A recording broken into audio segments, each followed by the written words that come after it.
When you wave at yourself in a mirror, your reflection waves back.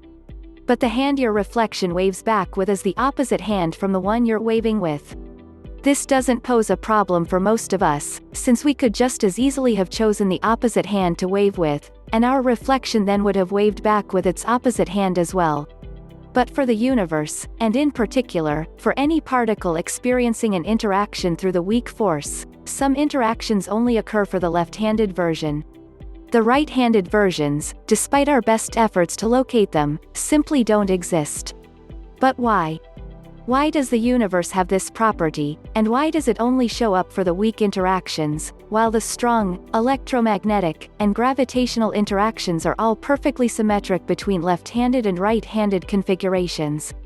It's a fact that's been scientifically demonstrated empirically in numerous ways, with new experiments poised to test this assumption even further. Even though it's well described by the physics of the Standard Model, no one knows why the universe is this way. Here's what we know so far. Imagine, instead of a human being, that you were a particle instead. You're moving through space, you have certain quantum properties like mass and charge, and you not only have an angular momentum with respect to all the particles and antiparticles around you, but an intrinsic angular momentum with respect to your direction of motion, known as spin.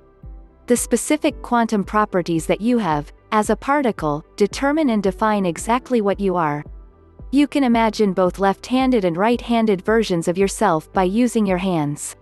Start by taking your thumbs and pointing them in the same direction, any direction you choose, but the same direction as one another. Now, curl your fingers around the direction your thumb points.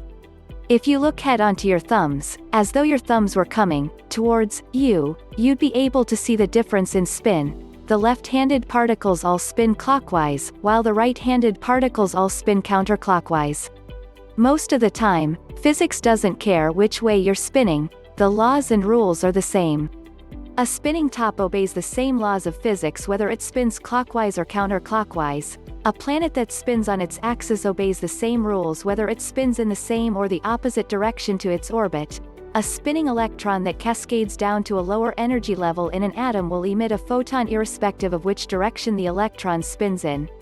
Under most circumstances, the laws of physics are what we call left-right symmetric. This mirror symmetry is one of the three fundamental classes of symmetries we can apply to particles and the laws of physics.